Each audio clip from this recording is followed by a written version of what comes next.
Alors, on va essayer de parler. Bon, vous pouvez encore poser des questions. Évidemment, tout est ouvert, mais on peut essayer de dire la chose suivante, si vous voulez. C'est-à-dire que c'est vrai que c'est un événement qui marque le clan Israël, c'est-à-dire ce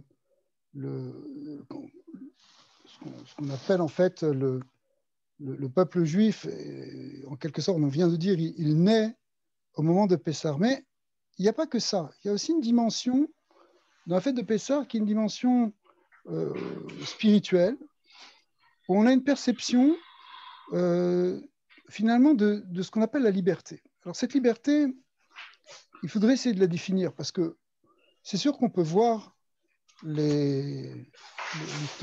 du peuple juif qui est d'abord esclave et puis après qui après est libéré. Alors, c'est sûr qu'il y a quelque chose il y a quelque chose qui est. On va y arriver. Je vais essayer de concentrer. Alors, si quelqu'un veut parler, Francis, tu veux parler? En fait, j'avais juste levé la main tantôt pour répondre à votre première question, mais c'est Franz qui a donné une réponse avant moi. Moi, je disais juste pour répondre à votre question, qu'est-ce que c'est pour moi? Oui. Qu'est-ce que signifie la fête de Pessah? Ça signifie, je pense que c'est ce que vous étiez en train aussi un peu de dire. Vas-y, allez-y. La délivrance de l'esclavage, finalement, d'un esclavage spirituel. Ouais, tout à fait. Il y a cette dimension-là, tout à fait, cette dimension d'un esclave spirituel. Est-ce que vous voyez autre chose? Est-ce que quelqu'un veut dire autre chose? Mais c'est pour aller dans le même sens, c'est-à-dire que vous parlez de Nissan, le premier Nissan qui est Rosh Hashanah, qui est une sorte de, il y a une spiritualité. Donc, nous, dans un sens, il y a eu une libération physique. Ouais.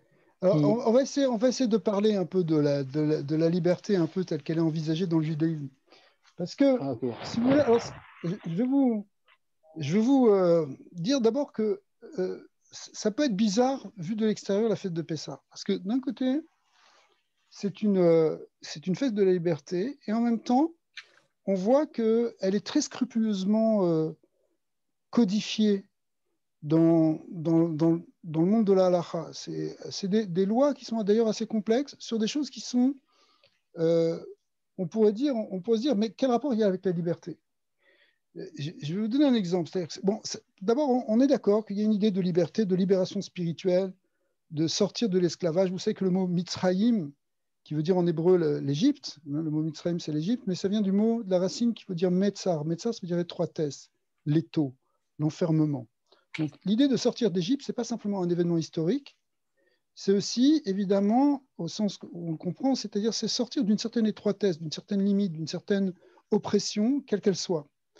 Et effectivement, ça peut être une oppression à un niveau spirituel, à un niveau psychologique.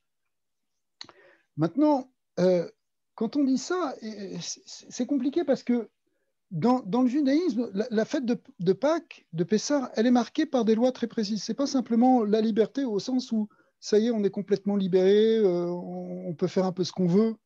Jamais on comprend, jamais nos maîtres ont compris que la liberté, ça veut dire faire ce qu'on veut. Bon, il n'y a pas que les maîtres qui ont pensé à ça, ça existe aussi dans la philosophie. Ça veut dire que la liberté, ça peut aller avec certaines contraintes. Pourquoi ces certaines contraintes? Parce que si je veux être libre, il faut aussi que je sois responsable et puis que j'assume ma liberté. Je ne peux pas faire n'importe quoi non plus. Quand quelqu'un dit ouais, je suis libre, je fais ce que je veux, bon, ça, vous allez entendre ça surtout dans la bouche d'un adolescent, ouais, ou d'un enfant, d'accord? En vérité, si on réfléchit bien, qui c'est qui dit je à ce moment-là? C'est pas forcément la partie la plus élevée de sa personne. Ça peut être, ou de notre personne, ça peut être ce qu'on appelle en hébreu le Yetzer Hara, c'est-à-dire notre tendance à justement à enlever tous les jougs et tous les jougs de soi pour libérer nos pulsions et nos instincts. À ce moment-là, on n'est pas vraiment libre. Ce qui est libre en nous, c'est le côté animal, c'est le côté inférieur. D'accord? D'ailleurs, c'est un gros problème dans la civilisation actuelle, puisqu'on va parler d'une civilisation qui est basée sur la liberté, mais la liberté, ça ne veut pas dire non plus faire n'importe quoi. Il y a toujours des limites dans la liberté, et au contraire, sinon elle se perd, la liberté. Et alors, ce qui est intéressant, c'est que dans la Torah, ce concept-là, justement, de mettre des limites pour sortir des limites, pour être libéré finalement des forces négatives, des forces du mal. Bon, je vais un peu vite, mais ce n'est pas grave, parce que je suis sûr que vous connaissez déjà tout ça. Puisqu'en fin de compte, être libéré, c'est pas au contraire donner toute la force, libérer toutes les pulsions, mais c'est au contraire savoir les dominer et savoir s'élever au-dessus de ça, parce que sinon, on reste esclave. On est esclave de nos tendances, on est esclave de ce qu'on appelle en hébreu nos midot, c'est-à-dire nos traits de caractère. Est-ce que la liberté, c'est je peux me mettre en colère quand je veux? Mais non, quand tu te mets en colère, tu n'es pas libre. Les maîtres nous disent tu es comme un idolâtre, parce qu'en fait, qui c'est qui te domine en toi? C'est ton propre instinct du mal. Donc, au contraire, la liberté, c'est savoir se dominer, c'est savoir s'élever au-delà de ce qui nous enferme vraiment, c'est-à-dire en fait les parties inférieures de nous-mêmes.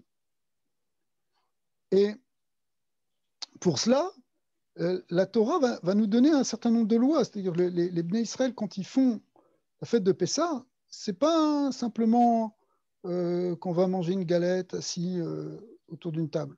Il y a toute une préparation.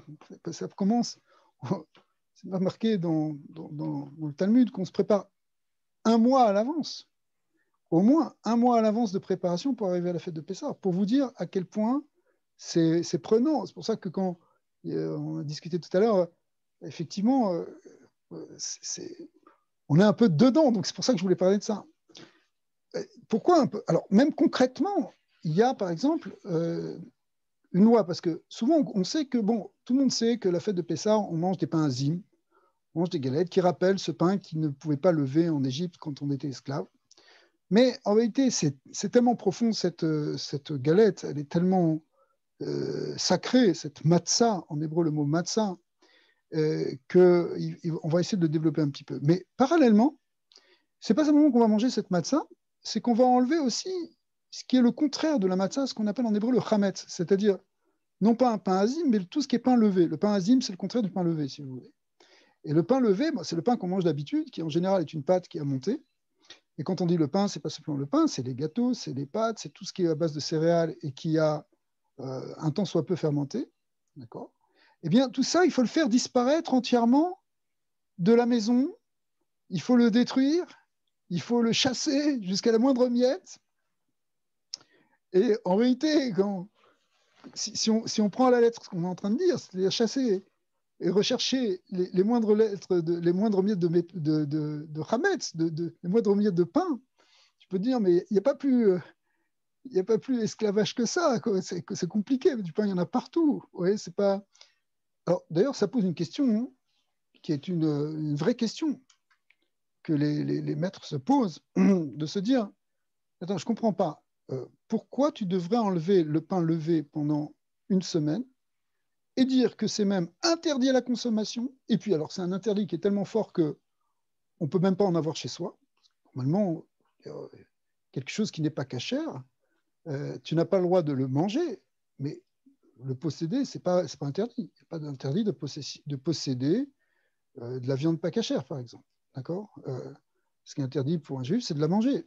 Mais pourquoi ici, à Pessah, non seulement on n'a pas le droit de manger du pain, mais on n'a même pas le droit de le voir chez soi. On n'a même pas le droit d'en trouver.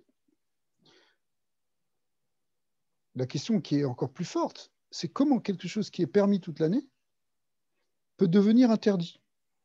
D'accord? Donc ça, c'est aussi une question très, très forte, parce que quelque chose soit de manière absolue, on va dire, non cachère, c'est-à-dire non apte à la consommation, ok, il y a une loi, qui est la loi de la Torah, qui nous dépasse, qui transcende notre esprit, même si après on va essayer de trouver des idées et trouver un bon sens par rapport à ça, mais au départ, si la Torah ne nous l'avait pas dit, on ne l'aurait pas su.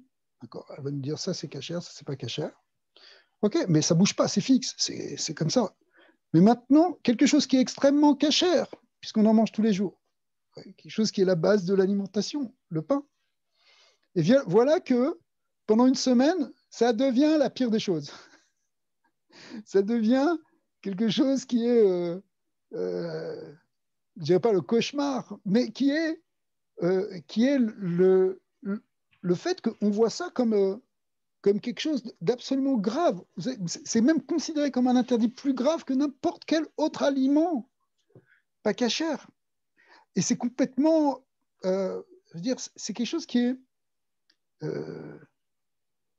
une grande interrogation. D'ailleurs, le Zohar pose cette question. Le Zohar et Maïmonide aussi posent cette question. Ils disent comment c'est possible que quelque chose qui n'était pas cachère pendant un moment, qui était cachère pendant un moment, devient interdit la consommation pendant un autre moment. Et le Zohar donne une parabole, une image, pour essayer de comprendre ça. Il dit que ça correspond à une sorte le fait que pendant une semaine, on ne va plus manger de pain levé et qu'on va manger que du pain azim. En fait, c'est comme une cure. Vous savez, les cures, là, ce qu'on appelle detox de nos jours. C'est-à-dire qu'on va se désintoxiquer, en quelque sorte, de ce chametz.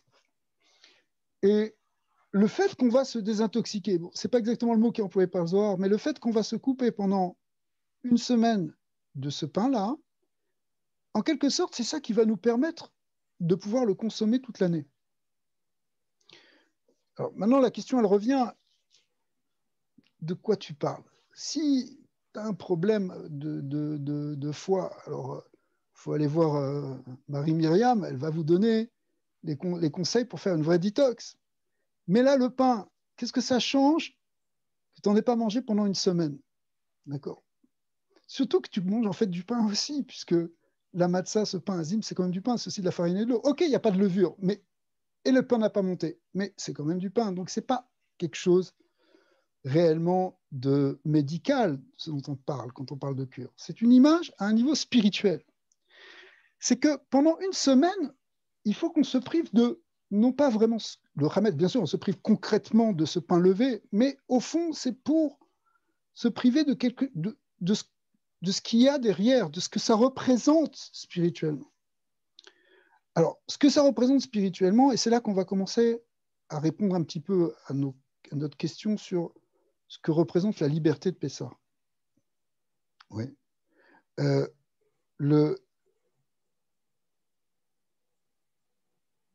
Le pain levé, les maîtres nous disent, cette espèce de développement qui vient par là, c'est une espèce de putréfaction qui se fait au niveau, si vous voulez, c'est bactériologique, puisque c'est ça, en fin de compte, un pain qui lève. Eh bien, ce gonflement, il représente ce qu'on peut appeler le gonflement de l'ego. On appelle ça l'orgueil, on appelle ça la suffisance. Mais voilà, ça gonfle. Il y a un espèce de moi, je suis une pâte qui lève. Alors que la matzah, qui est le pain plat, qui est le pain qui n'a pas levé, qui est justement complètement sans prétention, c'est le pain le plus simple. C'est pour ça qu'on l'appelle aussi le pain de pauvreté, parce que c'est la pauvreté spirituelle, en quelque sorte, ou l'humilité parfaite. Eh bien, celui-là, oui, celui-là, on peut le manger. Et alors que l'autre, c'est l'orgueil. Si c'est comme ça, ça suffit pas d'expliquer comme ça. Parce que de cette manière-là, hein, si c'était vraiment ça, le pain, ce que représentait le pain, théoriquement, on ne devrait pas en manger pendant toute l'année. Parce que l'orgueil, c'est considéré comme un péché. On voit que toutes les fautes, en fait, elles dépendent de là, d'une certaine manière. Ouais. Et donc, comment on peut à nouveau consommer du pain? On n'a pas vraiment répondu à la question. Alors, en fait, le chametz, ce pain levé, il ne représente pas exactement seulement l'ego, l'orgueil. En fait, ce qu'il représente, il représente, oui, le moi, le je, celui qui s'affirme, le fait qu'on s'affirme dans l'existence, ce qui n'est pas mauvais en tant que tel. Au contraire, le judaïsme a une vision où, en fait, chaque âme qui est venue dans ce monde, elle a une mission. Elle a quelque chose à révéler dans ce monde. Elle a quelque chose à faire dans ce monde. Ouais. Et en quelque sorte, il y a l'existence physique, c'est une manière d'exprimer. Et oui, il y a une affirmation d'une réalité qui est une réalité qui va se traduire par oui, moi je vais faire ça, moi j'existe. Chaque existence est importante. On ne va pas te dire d'être comme une lavette et de disparaître parce que tu dois faire preuve d'humilité. Oui, l'humilité, d'accord, mais ça ne veut pas dire que tu passes à côté de ta mission. Si quelqu'un dit oui, mais moi je suis rien, de toute façon j'ai rien à apporter dans le monde, Rabbi Shimon bar Yochai nous dit ça c'est une fausse humilité et c'est encore pire que de l'orgueil. Parce qu'en fait, c'est pas vrai. Chacun a quelque chose à amener, chacun a un sens. Mais pour arriver à manifester cette existence, il faut en même temps que ça se fasse avec une certaine humilité. C'est-à-dire que, dans un sens un peu plus métaphysique, on considère que la création, qu'on appelle, dans un mot en français, enfin en latin, on appelle ça ex nihilo, en hébreu, ça s'appelle yesh mi'ayin. Je traduis yesh mi'ayin, ça veut dire yesh, il y a quelque chose qui vient du ayin, qui vient de ce qui n'est pas. Quand on dit ce qui n'est pas, ça veut dire qui n'est pas créé, mais qui est divin en fait. Toute la création, elle sort de Dieu, et même à chaque instant, Dieu fait exister et maintient cette création. D'accord ? Donc quand nous, on existe, c'est vrai qu'on existe et qu'on peut dire, moi je suis ça, et moi je fais ça, et moi, et moi, et moi. C'est vrai, parce qu'on existe. Mais en même temps, on ne doit pas perdre de vue qu'on existe par quelque chose qui est au-delà de l'existence, qui est ce qu'on appelle ce haïn en hébreu, qui est en fait l'aspect divin. Donc notre existence, elle ne doit pas voiler ce côté divin. Au contraire, elle doit dévoiler le côté divin. Ouais. On est à la fois des êtres créés, des êtres même dans un monde physique, qui devront agir, qui sont dotés d'une liberté qui s'appelle le libre arbitre. On va revenir dessus. Ouais. On doit agir dans ce sens-là. Plus que ça, on est venu pour transformer le monde. Hein. Dans les premiers versets de la Genèse, Bereshit, dans le récit de la création, ça se termine par la phrase Asher bara Elohim la'asot, voici le monde que Dieu a fait, que Dieu a créé pour qu'il soit accompli, pour qu'il soit réalisé par les hommes. On a une touche à mettre dans la création, on a une amélioration à faire dans le monde. On ne va pas dire, bon, le monde, c'est Dieu qui l'a fait, et puis voilà, nous, on est spectateurs, on est passif, on subit. Non, on doit aussi le transformer, ce qu'on appelle le tikkun. On doit réparer, arranger, améliorer le monde. Améliorer le monde, ça veut dire aussi améliorer nos relations entre êtres humains, etc. Transformer, une vraie transformation. Ça, c'est la vision que la Torah nous donne dès le départ. Donc, on est des acteurs, on n'est pas simplement des spectateurs, on n'est pas simplement passifs.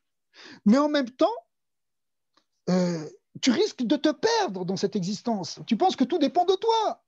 Finalement, c'est moi qui me suis construit, c'est moi qui suis devenu ce que je suis, c'est moi qui ai fait des études, j'ai réalisé ma carrière, j'ai fait mon plan mon business plan, je suis arrivé jusqu'au bout.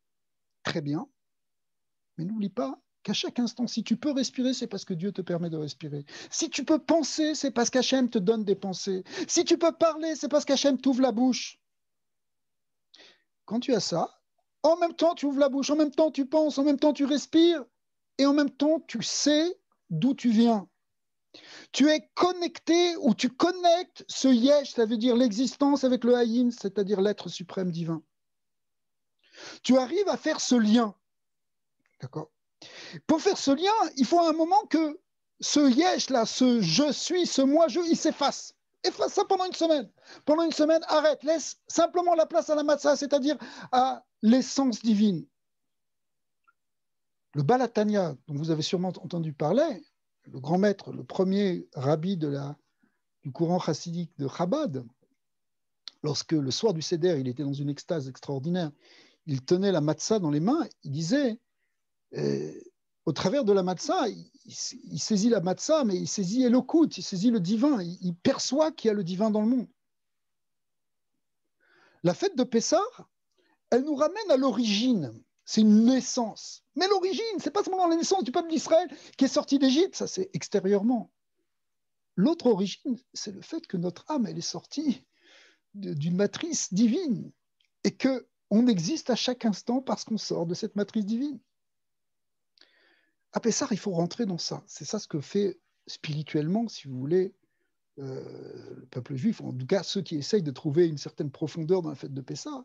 On essaie de retrouver ce qui est essentiel. On enlève tout ce chametz, on enlève tout ce qu'on appelle en hébreu la yeshut. Vous savez, on a dit yesh miyayin, le mot yesh, ça veut dire il y a.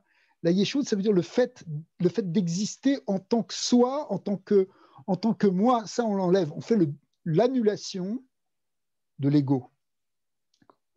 Mais l'ego, il va revenir après. C'est pas quelque chose de mauvais en soi de dire je.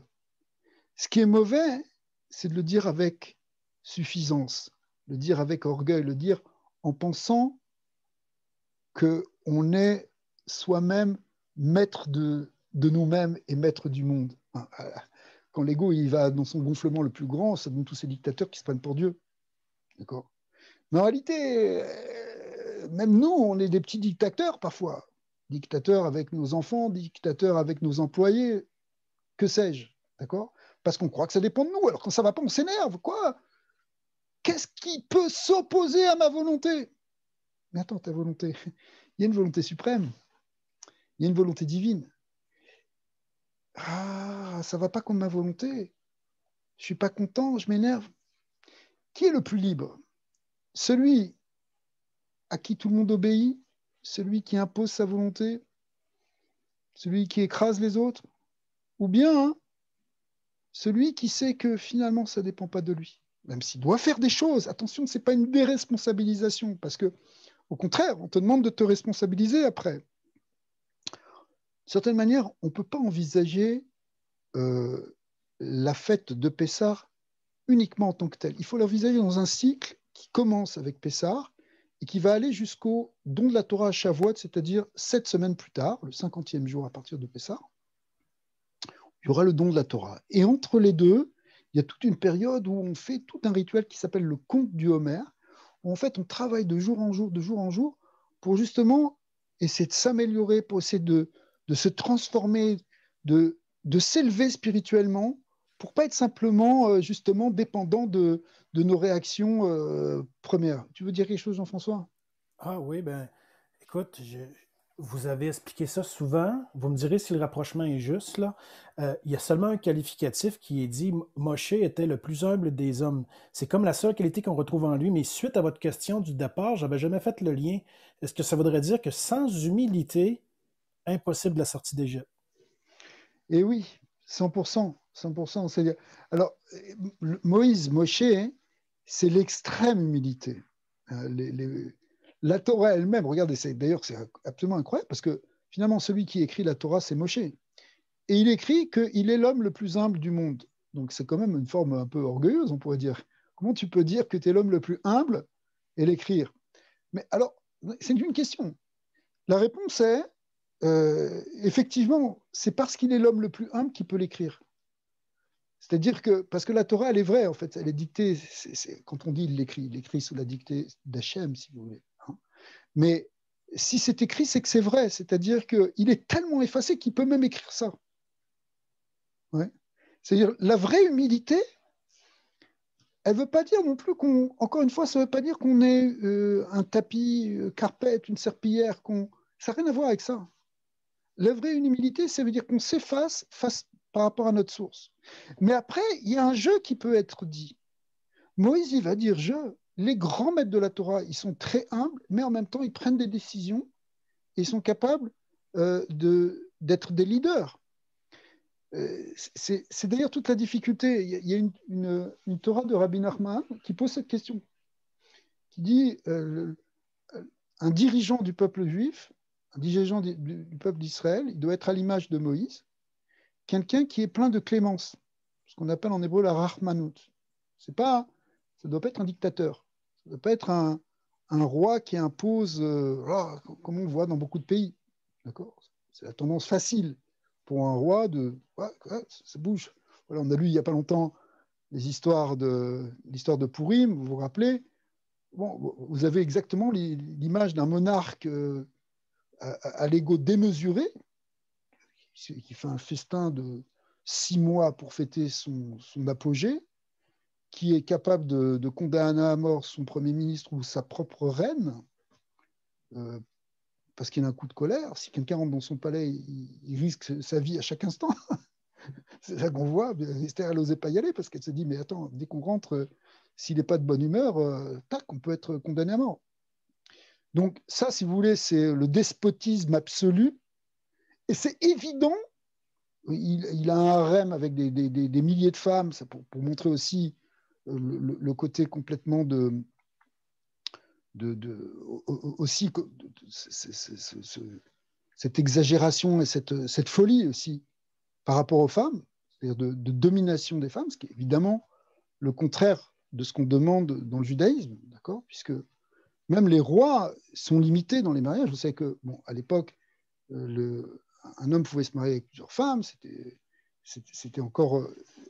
il y a des choses très profondes dedans. Évidemment, aujourd'hui, ça nous paraît bizarre. Enfin, depuis 1000 ans, il y a un décret de Rabbeinu Gershon, qui était le grand maître du judaïsme européen, qui vivait au Moyen-Âge, au Xe siècle, qui a fait un décret pour interdire justement la polygamie. Mais bon, la Torah, au départ, elle parle dans un contexte qui était évidemment différent.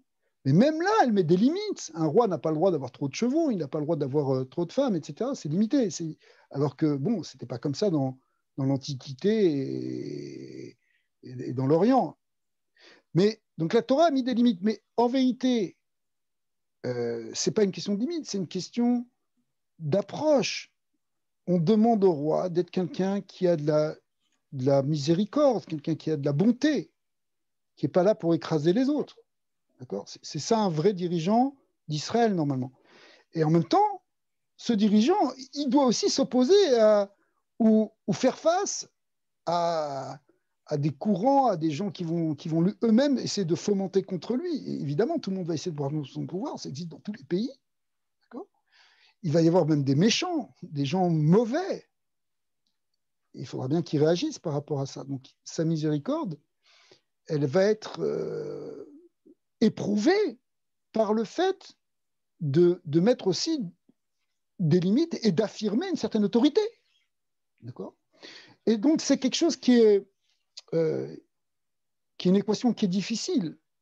À la fois, tu régis par la bonté et en même temps, tu es obligé de mettre une certaine sévérité pour empêcher justement la perte de cette bonté. C'est le problème qu'on a aujourd'hui en Occident avec la démocratie. La démocratie, elle veut la liberté, elle veut la bonté, elle veut la générosité, elle veut accueillir des migrants, elle veut tout ce que vous voulez, mais elle se met en péril parce que qui c'est qui risque de monter au pouvoir ? Des gens qui sont contre la liberté. Que Dieu préserve, Hitler, il est monté démocratiquement au pouvoir. Le Hamas, dans la bande de Gaza, il est monté démocratiquement au pouvoir, alors que c'est un parti terroriste, fasciste d'ailleurs, d'une certaine manière. D'accord ? Donc, ce n'est pas des gens du tout démocrates, mais ils utilisent la démocratie, la faiblesse de la démocratie, pour pouvoir amener le contraire de la démocratie. Donc, c'est compliqué pour un roi, pour un dirigeant, d'accord, qui veut justement la liberté, qui veut le bien, qui veut le bonheur des êtres, qui ne veut pas les étouffer, mais les épanouir. Donc, la démocratie, elle veut nous épanouir, elle veut nous donner la liberté, mais en même temps, il faut qu'elle se défende, sinon elle risque de disparaître. Ouais. Alors, ça, c'est pour un peu une parenthèse, mais c'est pour dire que d'un côté, il y a une forme d'humilité où, effectivement, on laisse la place à l'autre. Moïse, quand Dieu lui parle au buisson ardent pour lui dire qu'il va délivrer les Bnei Israël, il dit « Mais non, mais pas moi, d'abord il y a mon frère, il est beaucoup plus grand que moi, c'est mon grand frère Aaron. » D'accord ? Donc il s'efface totalement jusqu'à ce que le maître nous dise que ça a duré pendant une semaine, cette discussion. Ouais. Ouais. C'est vrai que David aussi, bon, alors on va voir. Alors Moshe Rabbeinu, il s'efface complètement, mais en même temps, à un moment, il va être obligé de prendre la direction et il va s'affirmer. Et c'est pas qu'il va oublier son humilité, il va garder son humilité.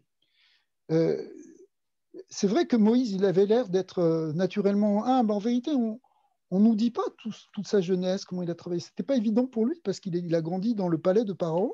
Il était considéré comme un prince. D'ailleurs, au départ, même les Bnei Israël, les enfants d'Israël, étaient étonnés que quelqu'un comme Moïse puisse être celui qui va venir les délivrer parce qu'il n'était pas considéré comme... Il avait un parcours marginal. Il était quelqu'un qui avait grandi... il n'avait pas grandi dans une famille classique. D'ailleurs, comme David Ameller, d'ailleurs, qui était considéré comme aussi par sa famille comme quelqu'un à mettre un peu de côté, on essaie de le cacher comme un peu le mouton noir de la famille, alors qu'en fait, c'est une étiquette qu'on lui avait mis dessus. On ne va pas raconter toute son histoire maintenant, mais lui, il était obligé de partir en tant que berger, et il a acquis l'humilité, comme il nous dit dans le Teilim, il dit que il a dit mon cœur est vide dans mon sein. Ça veut dire quoi? Il a été vidé, il a vidé son cœur du Yetzara, de la pulsion au mal. Il l'a vidé, le Talmud nous dit, par des jeunes. C'est-à-dire qu'il a tellement travaillé sur lui qu'il est arrivé à enlever son Yetzara. Alors nous, on ne travaille pas exactement avec des jeunes. Bon, c'était l'époque de David ou des époques un peu plus récentes, mais en tout cas, de nos jours, c'est plus exactement comme ça qu'on fait.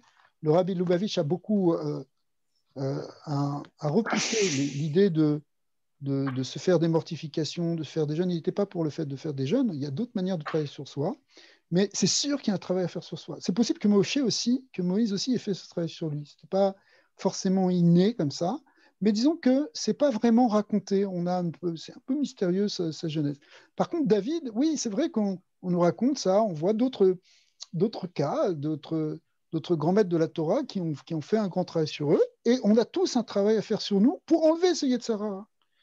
Donc enlever ce Yetzara, enlever cette déformation d'ego, si vous voulez, comme le Hametz.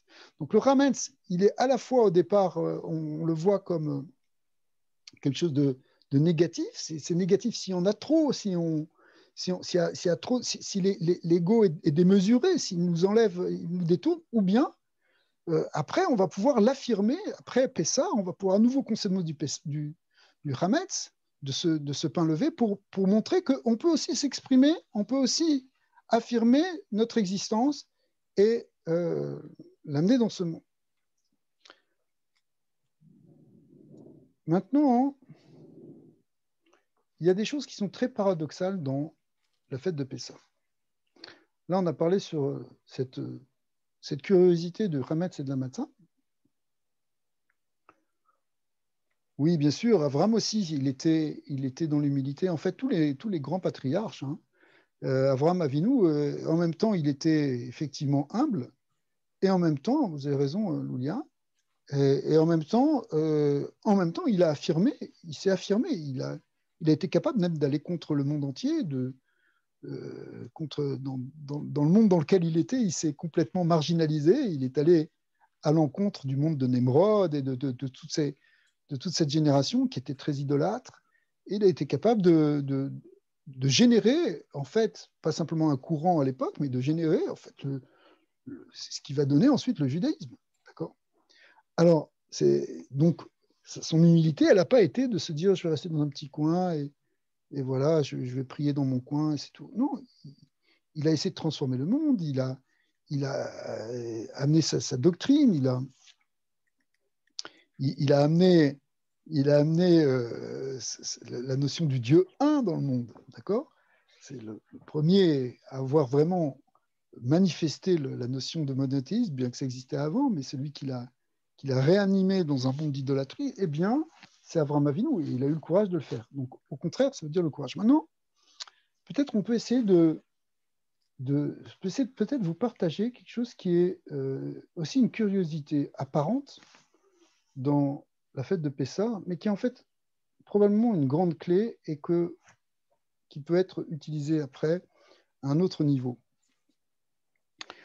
Vous savez que la fête de Pessah, elle se fait en fait autour d'une table, ce qu'on appelle le Seder de Pessah. Le mot Seder veut dire un ordre, parce que les choses sont mises en ordre, elles sont codifiées, il y a ce qu'on appelle on fait ce qu'on appelle un récit, une agada, et puis au fur et à mesure des choses, on va boire des coupes de vin, on va manger des matzot, des herbes amères, des choses comme ça. Okay, et ça, c'est dans un ordre qui est très précis et qui correspond à une symbolique tout à fait voulue. C'est pas un truc par hasard où tout d'un coup on va manger, tiens, j'ai envie de manger ça, je mange ça. Tu vas manger les choses dans un certain ordre. En général, tu n'es pas obligé de manger dans un certain ordre. Tu manges ce que tu as envie. Si t'es pas, personne ne va t'imposer vraiment ce que tu vas manger. Mais là, le soir de Pessah, tout est ordonné. Et l'idée, c'est pas seulement que c'est ordonné, c'est que il y a dans ce plateau du Seder de Pessah, de cet ordre-là, avec tout ce rituel, il y a des choses qui sont très contradictoires. Il y a par exemple le pain de la matzah, donc cette galette, qui représente la liberté. Et en même temps, il y a des herbes qu'on va tremper dans de l'eau salée qui représentent les pleurs et qui vont représenter au contraire l'esclavage. Et d'une certaine manière, on va les consommer dans le même repas, en même temps, parfois même en sandwich. Eh bien, on va mélanger à la fois la grandeur de la liberté et en même temps la petitesse d'esprit qu'on peut avoir dans l'esclavage. Et d'une certaine manière, on aurait pu imaginer qu'on évacue tout ce qui concerne l'esclavage, la tristesse, l'exil, la souffrance. Tu es dans la liberté, alors profite, soit dans le bien. Tu n'as pas besoin de manger des choses avec des herbes amères et des choses qui rappellent les pleurs. Plus que ça, en fait, même dans le pain qu'on le mange, donc cette matzah, en fait, elle-même, elle a cette double symbolique. Elle est à la fois, oui, c'est lié avec l'humilité, exact, on va voir, et on peut dire ça, puisque tu proposes comme ça, et que effectivement, l'esclavage, il t'amène aussi à, finalement, d'une certaine manière, à complètement briser ton ego. Mais ce n'est pas non plus ce qu'on cherche, mais c'est peut-être un élément de la liberté, donc on a besoin aussi de le consommer. La matzah elle-même, elle représente deux choses. Elle est à la fois le pain de la liberté, ce pain sur lequel Rabbi Akiva, le grand maître de la Mishnah, il nous dit, vous savez, ça s'appelle l'echem oni dans la Torah, le pain, on appelle des fois le pain de misère, mais de pauvreté. Aniyut, ça veut dire pauvre. Et Rabbi Akiva nous dit, non, c'est pas un pain de pauvreté, c'est un pain de liberté. C'est un pain, alors qu'est-ce que ça veut dire oni? Oni, ça ne veut pas dire simplement pauvre, ça veut dire au contraire peut-être un pain sur lequel oni, ça veut dire aussi répondre, qui va répondre à beaucoup de questions, ou sur lequel, à partir duquel, puisqu'on le place sur le plateau et qu'on va parler autour de lui, on va répondre à beaucoup de questions, on va évoquer beaucoup de notions.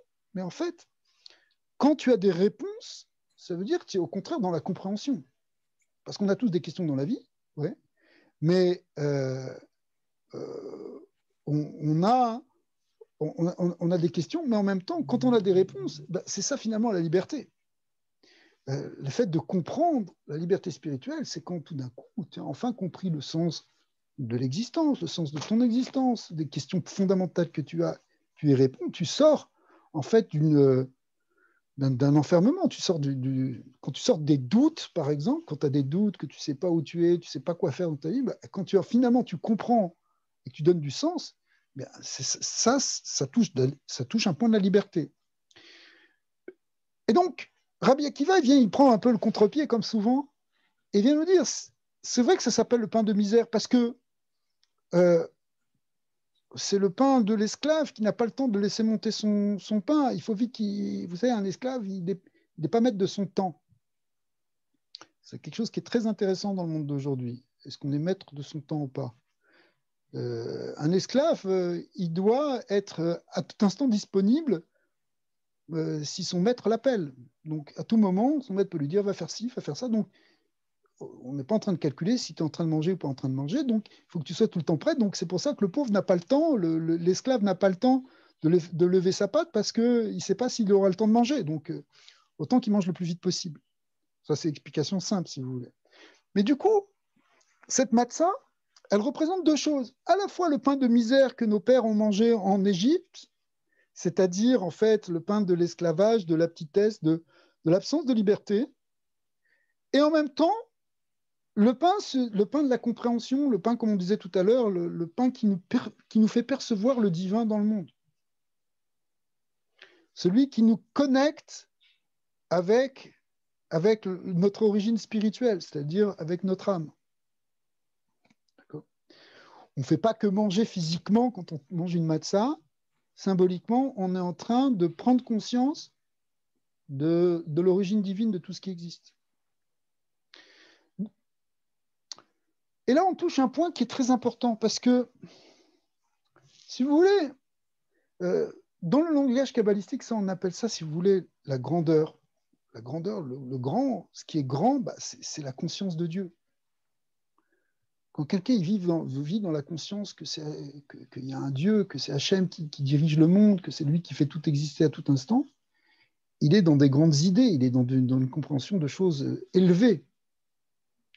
Mais quand quelqu'un il est là et qui doit se dépêcher, se battre pour transformer ce monde d'une manière qui apparemment ne sert à rien, ou il ne sait pas, vous savez qu'en Égypte, ils étaient obligés de construire des choses avec des briques et du mortier, et des entrepôts et des hangars qu'il fallait ensuite redétruire et reconstruire. Il fallait les occuper d'une manière ou d'une autre. Le pharaon voulait simplement qu'ils soient occupés et qu'ils n'aient pas le temps de penser à la liberté. Et quand Moïse a commencé à venir les voir, il leur a dit, ils sont venus voir, ils ont dit qu'ils voulaient sortir, qu'ils voulaient aller servir leur Dieu dans le désert et revenir. Il dit quoi ? Vous avez le temps de penser ? Bah, ok, ça veut dire que vous ne travaillez pas assez. Vous allez maintenant, à partir de maintenant, vous allez même chercher la paille qu'on vous fournissait jusqu'à présent pour faire votre mortier, vous allez la chercher vous-même dans les champs. Là, on apprend, en fait, ce qu'on voit, c'est que, si vous voulez, l'esclavage, c'est quand tu n'arrives même pas, tu n'as pas de temps. La Torah nous dit, ils étaient bekotser-rouar, c'est-à-dire le souffle court, tu es haletant, tu allais, tu cours. Ah, tiens. Cet esclavage, des fois, on l'a dans notre tête, on est stressé, il faut que je fasse ci, il faut que je fasse ça, il y a ça. Et des fois, ça peut être le souci financier, ça peut être le souci de n'importe quel souci qui fait que on est pris, on a la tête prise dans des choses que la Torah nous dit finalement sont des petites choses. C'est pas les grandes choses de penser qu'il n'y a que Dieu et que Dieu est infini. Ça, c'est la grande chose. La petite chose, c'est les choses matérielles. Le monde matériel, il est considéré comme petit par rapport au monde spirituel. Mais d'un côté, entre ce grand et ce petit, on pourrait se dire, la liberté, c'est de se couper complètement de la matière. Et d'ailleurs, c'est une tentative qu'on retrouve dans certaines religions où on se détache complètement dans la matière et ça y est, on renonce au monde et on va s'enfermer dans un monastère, dans un couvent, quelque part. Ouais. Pour s'occuper que de méditation, que de choses finalement fondamentales, grandes, spirituelles. Mais les petites choses, de construire une famille, d'aller payer des factures, d'aller travailler tous les jours, on n'a pas besoin de ça. En fin de compte, on a besoin de quoi ? D'un bol de riz. On a besoin de quoi ? Okay ? Pourquoi rentrer dans ces difficultés des petites choses matérielles ? Et d'une certaine manière, pourquoi pas ? C'est intéressant de voir qu'aujourd'hui, comme on a dit tout à l'heure, c'était le Rosh Chodesh Nissan, c'est-à-dire ce premier jour qu'on a vu comme une sorte de Rosh Hashanah. C'est en même temps le jour où a été inauguré le tabernacle, c'est-à-dire le premier temple, celui qui était portatif dans le désert. Et il a été inauguré, effectivement, un premier Nissan, comme aujourd'hui. Et là, la Shekhina s'est mise à résider la présence divine s'est mise à résider parmi les Bnei Israël de manière à s'installer. En même temps, ce jour-là, ça a marqué la disparition des deux fils aînés de Aaron, le frère de Moshe, qui étaient des très, très grands tzadikim, les grands saints. Mais ils étaient tellement saints que, justement, ils étaient éloignés du monde matériel, ils n'étaient pas mariés. Ils ne voulaient pas se marier, ils voulaient être simplement dans une extase permanente, une exaltation d'être proche de Dieu. D'accord. Et ce qui s'est passé, c'était un élément assez tragique, c'est que ce jour-là, ils sont rentrés justement, même sans qu'on leur dise, c'est-à-dire qu'il y a eu un élan tellement fort de se rapprocher d'Hachem qu'ils sont rentrés dans le Saint des Saints et leur âme les a quittés. Ils étaient tellement dans une extase que leur âme les a quittés. Et les maîtres nous disent, bien sûr, c'était des saints. Et même Moshe Rabbeinu, Moïse lui-même, a dit, ils sont peut-être plus saints encore que toi, Aaron et moi-même. Mais cette sainteté, les maîtres nous disent, c'était pas ça la finalité. Parce que la finalité, c'est que Dieu réside parmi des gens qui sont physiquement existants. Bien sûr, il y a une tendance spirituelle, religieuse, de vouloir s'élever, ce qui n'est pas mauvais, mais à condition qu'on sache aussi intégrer ça dans ce monde. Et c'est ça d'ailleurs le sens du Mishkan, de ce tabernacle, c'est de faire résider Dieu dans ce monde. Ce n'est pas simplement quitter ce monde pour être dans un monde meilleur, spirituel, une grande chose. Et là, si vous voulez, cet enjeu-là, qui est l'enjeu fondamental de la Torah, c'est-à-dire de faire résider Dieu dans le monde d'en bas, dans le monde physique, eh bien, on le touche à Pessah. Et là, on va toucher un élément essentiel de la liberté. Parce qu'il y a une tendance, justement, à se dire, bon, ben, les grandes choses, c'est les grandes choses, et les petites choses, peu importe. Et il y a une déconnexion entre ça et ça. Esav, le frère de Yaakov, les maîtres nous disent qu'il était dans une spiritualité très, très grande. C'était pas quelqu'un de bête du tout. Au contraire, il avait une perception de l'unité divine très, très élevée. Le problème, c'est que du coup, ce monde-ci n'avait aucune importance pour lui, donc peu importe ce qu'on fait dedans. Quand il y a une déconnexion, si tu te dis, ben voilà, ben Dieu, il est infini, alors qu'est-ce que ça peut te faire que tu fasses ça ou que tu fasses ça? Alors, dans le judaïsme, on va très loin parce qu'on va faire attention à des petits détails qui pourraient paraître insignifiants pour le reste de l'humanité. Voilà pourquoi tu enlèves une miette de pain dans ta maison. Mais arrête un peu, fais un nettoyage de printemps, mais tu ne vas pas te casser la tête avec une bougie pour aller sous ton lit pour vérifier s'il ne reste pas une miette. D'accord? Mais oui, sauf que le fait que tu t'occupes aussi des petites choses, c'est une petite chose par rapport à la méditation sur la grandeur de Dieu, ça c'est une grande chose. Mais une petite chose, une miette de pain, c'est petit. Mais c'est ça qui te permet de connecter le haut et le bas. C'est ça qui te permet, dans le langage de la Kabbalah, de faire entrer les lumières, la lumière de la connaissance et de la conscience du divin, dans des réceptacles, dans des choses qui vont le faire exister dans ce monde. Esav, lui, ok, il perçoit l'unité divine. Mais dans ce monde, il ne fait pas attention non seulement aux petites choses, mais même les petites choses qui sont très, très importantes.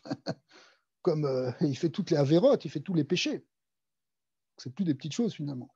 Mais il ne fait pas rentrer ça dans du concret.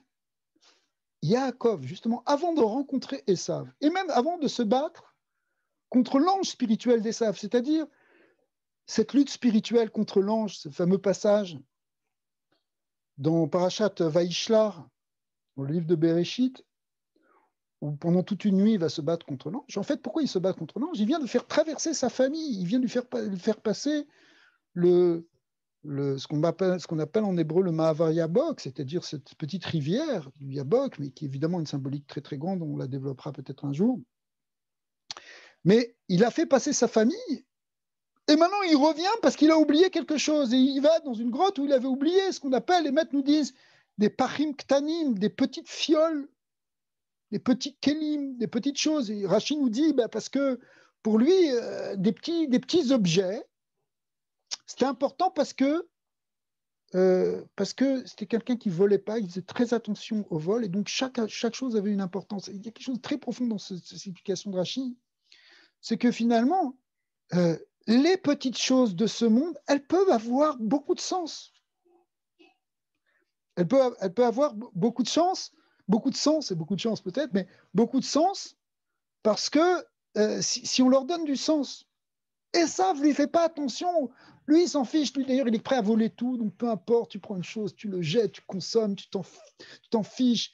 Et y compris dans des Avérotes, on dit qu'il prenait des femmes mariées, toutes sortes de choses. Parce que pour lui, les choses de ce monde n'ont pas de valeur par rapport aux grandes choses. Mais du coup, il se perd aussi dans ce monde. Et finalement, à la fin, il se déconnecte des grandes choses. Parce que il est pris dans les choses matérielles. Ah, c'est vrai, tu avais compris qu'il y avait un grand Dieu qui était infini, tu as compris qu'il y a des grandes choses. Mais finalement, qu'est-ce que tu en fais? Si vous voulez, on aurait deux tendances, en fait, qui pourraient être contradictoires. Soit quelqu'un, il se dit, je vais aller complètement dans le spirituel et je me détache de ce monde. Ok, c'est possible. Soit quelqu'un, finalement, il tombe complètement dans le matériel et dans le matérialisme et il oublie la spiritualité. Même s'il sait qu'il y a un Dieu, mais pour lui, c'est qu'une idée ou c'est un concept, de temps en temps. Dans les événements majeurs de la vie, on va faire appel à Dieu au moment d'enterrement. Mais toute ta vie, tu as vécu sans Dieu. En fin de compte, même si tu disais oui, Dieu, il existe, mais il n'existe pas dans ton quotidien. Mais quand quelqu'un il fait attention, comme on fait attention dans la Torah, à pas voler un centime, etc., on fait à être honnête dans des petites choses, à faire attention à des petits détails sur l'alimentation. Mais pour quelqu'un d'extérieur, il va te dire, mais qu'est-ce que tu te casses la tête? Vous êtes fous les Juifs, vous torturez pour pas manger une miette de pain. D'accord? C'est du masochisme. Mais en réalité, non. C'est pas du masochisme. C'est une manière de connecter ce qu'il y a de plus grand, c'est-à-dire la conscience de l'unité divine, avec le monde matériel. Dans le monde matériel, dans le monde, justement, des choses étroites, des choses petites, tout est relatif. Vous comprenez quand je dis petit ici? D'accord? Eh bien, tu connectes le haut avec le bas, tu connectes le spirituel avec le matériel. Le matériel, c'est étroit par rapport au spirituel. On le présente dans la Kabbalah comme une contraction. C'est un tzimtzum, c'est une contraction qui a créé le monde matériel. Donc on est dans quelque chose qui est contracté, qui est petit, qui est limité. Mais c'est cette union entre les deux, finalement, qui permet la liberté. Parce que quand tu es complètement dans le monde matériel et que tu penses que tu es libre parce que tu as beaucoup d'argent, parce que tu as beaucoup de pouvoir, parce que tu as beaucoup d'honneur, mais au fond, tu n'es pas libre, tu es prisonnier de tes pulsions, tu es prisonnier de tes angoisses. Et tu vois d'ailleurs que tous les dirigeants dans tout le monde, ils deviennent tous paranoïaques parce qu'ils ont peur d'être renversés, d'avoir des ennemis à droite et à gauche. Donc finalement, ils ne sont pas libres, ils souffrent. D'accord? Ah, ils sont très contents parce qu'ils sont arrivés à leur but d'être au sommet de tous. Et ils pensent qu'ils sont plus libres, mais au fond, ils ne sont pas plus libres. Leur liberté n'est que apparente.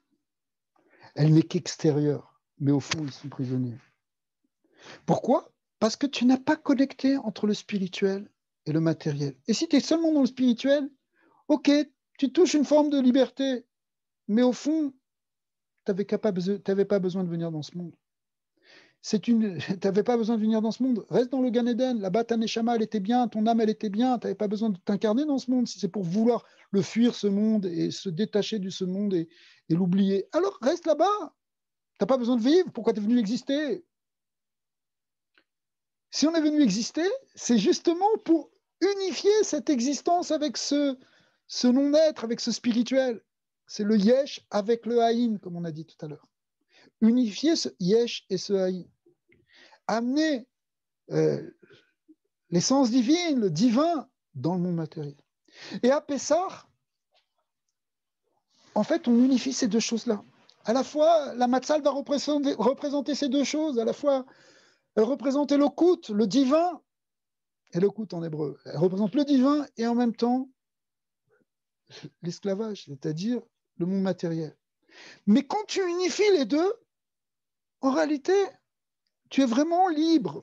Tu sais, à un moment, il faut qu'on sorte de l'illusion qu'on pourrait avoir, qu'on peut atteindre la perfection du bonheur dans le monde matériel. C'est pas vrai. C'est pas exactement vrai. La santé, elle restera toujours fragile. qu'est-ce qu'on va faire? De toute façon, à un moment, on va vieillir. Donc, ce n'est pas le matériel qui peut être la source absolue du bonheur et la source absolue de la liberté. Peut-être que si tu as des millions, tu vas te sentir plus libre, mais cette liberté sera limitée. Même le millionnaire sur un lit d'hôpital, qu'est-ce qu'il fait? D'accord? C'est pas non plus en se déconnectant du monde et en se déresponsabilisant de cet univers physique qu'on atteint la véritable liberté. La véritable liberté, c'est quand tu es dans ce monde physique et que tu es en même temps connecté avec l'éternité. Que tu es à la fois dans le temps et à la fois dans l'infini, dans l'intemporalité. À la fois dans l'espace et à la fois dans quelque chose qui est de l'ordre de ce qui est au-delà de l'univers, qui est le divin. Mais tu es en même temps dedans. Tu es à la fois dans les choses les plus hautes et à la fois dans les choses les plus petites. Et quand tu combines ça, c'est comme ça que la Torah voit la liberté. Là, tu es libre. Là, tu es vraiment libéré. Parce que l'un ou l'autre, si tu veux chercher une voie ou une autre, la liberté seulement dans le monde matériel ou la liberté seulement dans le monde spirituel, tu vas t'apercevoir qu'il manque quelque chose. Tu vas t'apercevoir que finalement, tu n'es pas, ça ne se réalise pas. Ou alors, si quelqu'un est purement spirituel, finalement, il faut qu'il aille jusqu'au bout, comme Nadav et Avihu, qui quittent ce monde. Alors, quitte ce monde, d'accord, ok. Les maîtres de la Kabbalah nous disent qu'après ça, ils ont été obligés de revenir dans ce qu'on appelle un Gilgul, parce qu'ils n'ont pas fini leur mission. Parce que Dieu nous a créés dans ce monde matériel, il nous a envoyés dans ce monde matériel, parce que c'est là que ça doit se jouer. Donc c'est une fuite, si tu veux simplement repartir dans le spirituel. Ce n'est pas une liberté, c'est une fuite.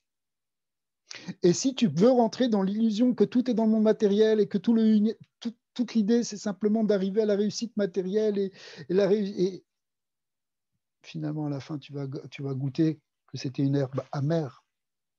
L'amertume d'être une créature physique. À la fin, qu'est-ce qu'on fait? D'accord. Matériel, c'est quand même des souffrances. Même si tu as réussi à avoir les plus belles choses dans ta vie. D'accord.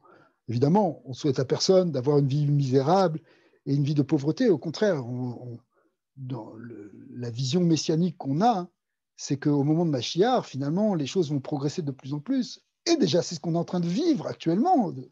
L'espérance de vie grandit, les grands progrès dans la santé, des progrès aussi dans l'abondance. Ouais, même si ça ne touche pas encore toute l'humanité, c'est sûr qu'il y a encore beaucoup de travail à faire. Mais on sent qu'on va vers ça. Mais en même temps, ce n'est pas ça la finalité en tant que telle. La finalité, elle est d'arriver dans ce monde matériel à dévoiler, à être en même temps dans le spirituel. Et en fait, au moment de Mashiach, à un moment, on va arriver à un moment où finalement, même le côté matériel va être tellement amélioré qu'il ne sera plus une souffrance. Mais ça, c'est la vraie liberté, si vous voulez, ce qu'on appelle les Hatid Lavo, du Olam Haba, où il n'y aura plus de souffrance matérielle et en même temps où le divin sera complètement révélé. En fait, l'un va avec l'autre. Mais déjà, cette histoire de la sortie d'Égypte, elle nous parle dans chaque génération, ici et maintenant. Ici et maintenant, pour être libre, il faut être à la fois dans ce monde et à la fois dans l'infini. Mais il ne faut pas refuser l'un ou l'autre. Si on refuse l'un ou l'autre, en fin de compte, on n'est pas arrivé au but. On n'est pas libre. On est toujours prisonnier d'une forme de Yetzara. Soit un Yetzara qu'on peut comprendre, très physique, très sur les choses matérielles, soit un autre Yetzara plus fin au niveau spirituel, qui est en fait une espèce de... Il y a quelque chose qui n'est pas bon, qui ne sent pas bon, dans cette sainteté apparente. On leur dit à Nadav et Avihu, vous êtes obligés de revenir là. C'est pas ça la vraie sainteté. La sainteté, elle se fait tout en étant justement dans les choses matérielles. Voilà. Ça, c'est une idée sur la sortie d'Égypte. Maintenant, voilà, si vous voulez aussi participer. Et alors, vous voyez, ça, c'est quelque chose qui est un message profondément judaïque. C'est vraiment, la Torah, elle est basée là-dessus. Le judaïsme, il est basé sur ça.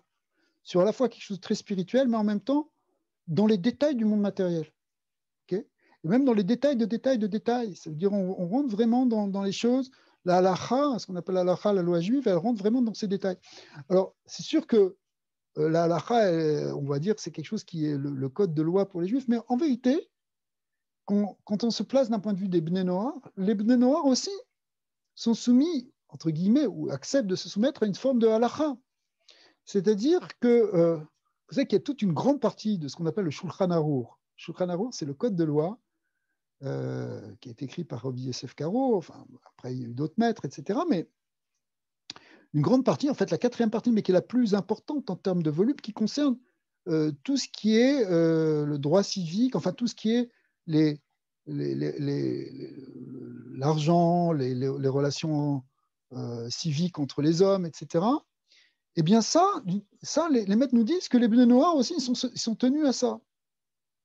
C'est-à-dire, par exemple, toutes les lois qui concernent le vol, qui concernent je sais pas, si vous faites un prêt, si vous faites une association, une entreprise, etc., ben, c'est aussi soumis à des lois juives, si vous voulez. Eh bien, ça fait partie des Sheva Mitzvot, des 7 mitzvot des Bnei Noach, parce que l'interdit de voler, c'est pas simplement je vole pas, il y a tout ce qui est derrière. Vous faites un contrat avec quelqu'un, est-ce que il faut rentrer dans la finesse, justement la finesse de la halakha. Bon, cette finesse, elle n'existe pas simplement dans le judaïsme aussi, dans les codes dans le droit civique de chaque pays, il y a aussi des codes de loi qui sont importants, mais ce qui est intéressant c'est justement d'arriver à faire entrer ça dans les lois, et ici on le voit avec le côté sacré de la Torah, si vous voulez. Et alors, il y a cette idée fondamentale, en fait, qu'a amené le judaïsme, d'arriver à pas simplement dans les problèmes d'argent, mais dans toutes de faire entrer dans les détails de notre existence, aussi, de faire attention aux petites choses, de faire attention à ce qu'on fait, de faire attention à ce qu'on dit, d'être attentif à ce qu'on mange. Hein. Bien sûr, évidemment, les lois de la cacheroute ne sont pas les mêmes pour les Bnei Noach que pour les Bnei Israël, mais en même temps, il y a un travail à faire sur l'alimentation, sur la manière de consommer, sur la manière de se réfléchir. Par exemple, il y a quelque chose à faire, ça c'est évident, et à rentrer dans certains détails. On voit d'ailleurs qu'il y a un besoin. Aujourd'hui, c'est pas une mode, c'est un besoin profond des gens de faire attention à une diététique, de faire attention à ce qu'ils mangent. On sent très bien que c'est fondamental pour la santé matérielle et spirituelle. Alors, c'est sûr que la Torah, bon, elle a mis ça en avant déjà depuis des milliers d'années, de faire attention à ce qu'on mange. Et donc ça aussi, il y a une invitation à ça qui est dans la Torah, si vous voulez. Et quand on est capable de connecter ces deux choses, à la fois faire attention à ce qu'on fait dans ce monde, oui, il y a une tendance dans mon matériel, peu importe ce qu'on mange, ce qu'on fait, ah oui, au bout d'un moment, le problème de santé, alors ça ne va pas. Il y a quelque chose, tu as amené un déséquilibre, pas simplement un problème de santé physique, même un santé morale. Le fait de mal manger, c'est quelque chose qui agit après sur le mental, qui agit après sur beaucoup de choses. Donc, il y a un travail à faire, il y a une importance de l'alimentation. Vous savez, l'alimentation, c'est très, très fondamental. À Pessah, tout autour de ça, puisque finalement, on détruit le Hametz qui est de la nourriture. Et on mange de la matzah qui est aussi de la nourriture. D'accord ? Mais en fait, si vous regardez même l'origine de la Genèse, l'histoire avec Adam Arishon, Adam, le premier homme, c'est une histoire de nourriture aussi. Bien sûr, on comprend bien qu'il y a quelque chose qui est beaucoup plus grand que la nourriture. Ce n'est pas simplement le fait de manger, la faute du premier homme. Mais en même temps, ça se traduit par le fait d'avoir consommé une alimentation qui n'était pas bonne. Donc, il y a quelque chose d'important au niveau du travail sur la nourriture. Il ne faut pas non plus tomber dans un... Il peut y avoir aussi des dérèglements par rapport à... on est trop excessif dans certaines choses. Il ne faut pas tomber non plus dans une forme de folie sur l'alimentation. Mais voilà, c'est une manière aussi de faire attention aux petites choses. Comment on mange, comment on s'assoit, comment, avant de consommer quelque chose, on réfléchit. Bon, quand on fait une bénédiction, les Juifs font une bénédiction, c'est une manière de connecter avec Dieu avant de commencer à manger. C'est aussi l'attitude qu'on a vis-à-vis de la nourriture. Exact. Bien l'attitude. Absolument, c'est ça. Ça veut dire, c'est comment on va aborder, quelle va être. Mais l'attitude par rapport à la nourriture, finalement, vous avez raison. C'est l'attitude par rapport au monde.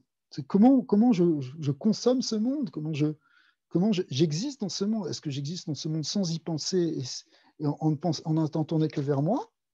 Ou bien, ce monde-là, je suis là pour l'arranger, je fais attention Et donc, bon, je pense que le judaïsme a beaucoup apporté à ça dans toute l'humanité. On voit qu'il y a un besoin de ça. On parle d'écologie, on parle etc. Ça veut dire d'agriculture qui soit juste, etc. Et c'est très important. C'est très important. On n'est pas dans un monde simplement de consommation où on voit on est en train de détruire toutes les réserves de la planète, etc. Parce qu'on n'a pas pensé qu'on est responsable dans ce monde. Ce n'est pas une liberté, c'est de l'égoïsme.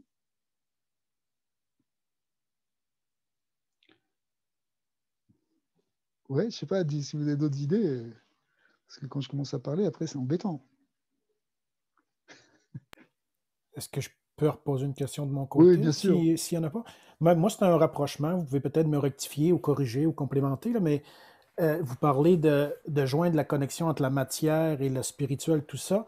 Est-ce que ce serait juste de dire que tant aussi longtemps que Moshe n'a pas été marié avec Tzipora, le fait d'avoir sa femme, il n'aurait jamais pu aller à sa mission véritable. Donc, on voit encore qu'avec Moshe, le fait, vous parliez des deux fils de Aaron, mais le fait que Moshe s'est marié avec Tzipora, après, ça a dû lui amener une force. Est-ce que ça, c'est juste ou je vais trop loin dans l'exemple, Ah là? non, c'est très bien parce que tu touches justement un sujet, c'est un sujet qui est très important, à tel point que même Aaron et Myriam, donc le frère et la sœur de Moshe, se sont posés ces questions-là. Parce qu'effectivement, il a pu se marier avec Tzipora, il a eu deux enfants, mais il y a une exception, et il est la seule exception dans la Torah. C'est qu'à un moment, Dieu lui a dit, maintenant tu vas quitter ta femme. Normalement, vous savez que le divorce, c'est quelque chose qui est possible dans la Torah. Mais le divorce est toujours envisagé comme quelque chose, une situation parce qu'il y a trop de souffrance, parce qu'on n'arrive pas à régler, à faire ce qu'on appelle le shalom, on n'arrive pas à amener du bonheur. Donc, on ne va pas faire souffrir deux personnes pour rien. Mais évidemment, on nous dit le divorce, l'autel qui est dans le temple verse des larmes quand il y a un divorce. Ça représente, ça veut dire, c'est une coupure, parce que l'autel, il représente justement ce qui permet d'unifier le spirituel avec le matériel. Et puisque c'est à travers le sacrifice d'un animal, de quelque chose de physique, qu'on dévoile la présence divine. Il faudrait rentrer dans l'explication de tout ça. Mais quand il y a un divorce, que Dieu préserve, il y a effectivement une séparation entre l'homme et la femme. Il y a ça fait la même chose que cette séparation entre Dieu et les hommes, si vous voulez. Alors, ça, c'est pas quelque chose qu'on envisage de prime abord. Mais là, bizarrement, Dieu va dire à Moïse, on l'apprend de certains versets, le Talmud le ramène sur plusieurs versets, je ne vais pas les développer maintenant, mais que finalement, Moïse s'est séparé de sa femme pour être totalement consacré à Dieu. Mais il est, si vous voulez, l'exception qui confirme la règle. C'est-à-dire que lui, il a été séparé, mais les autres n'ont jamais été séparés. La preuve en est que le grand prêtre, c'est normalement l'homme le plus saint, puisque c'est celui qui va rentrer dans le Saint des Saints le jour de Kippour, le jour le plus sacré. Eh bien, la Mishnah, la première Mishnah qui nous parle des lois de Kippour, nous dit que le Kohen Gadol doit être marié. Et s'il n'est pas marié, à tel point qu'il y a même un avis qui dit qu'il faut lui préparer une femme de remplacement si jamais il arrivait un malheur à sa femme ce jour-là. Parce qu'il ne peut pas ne pas être marié. Il doit être marié. Ah, mais pourtant c'est l'homme le plus saint, c'est le grand prêtre. Le grand prêtre. D'accord ? Il doit être marié. Effectivement, il y a toute une conception très profonde, justement, de cette union entre le masculin et le féminin, entre le spirituel et le matériel. Il y a quelque chose de très profond dans le fait d'être marié. Un homme, quand il est marié, ou une femme, quand elle est mariée, elle est dans une plénitude qu'elle n'a pas si elle est célibataire. Alors, seul Moshe a été cette exception. Lui, il devait être en quelque sorte totalement effacé, consacré. Il est le plus grand des prophètes. La Shekhinah, la présence divine, parlait dans sa bouche, dans sa gorge. Il est celui qui est allé au plus haut niveau de la prophétie. Alors lui, c'est exceptionnel. Mais sinon, les autres doivent toujours être mariés. Au départ, il devait être marié, d'ailleurs. Il a été marié puisqu'il a eu 2 enfants. Mais cette question-là, vous savez, il y a même un passage un peu plus loin dans le livre de Bamidbar, le livre des Nombres, le 4e livre de la Torah, où on voit une discussion entre Aaron et Myriam qui se sont posé des questions. Mais pourquoi Moïse il s'est séparé de sa femme? Ça leur paraissait bizarre. tel point que Dieu est intervenu, il leur a répondu, il leur a dit, mais non, Moïse, mon serviteur, il est spécial. Ne posez pas de questions sur lui. Mais c'est le seul dans l'histoire, ce n'est pas simplement le seul dans sa génération, c'est le seul dans l'histoire. Mais sinon, effectivement, il y a une idée d'être marié qui représente cette union entre le haut et le bas, entre le spirituel et le matériel.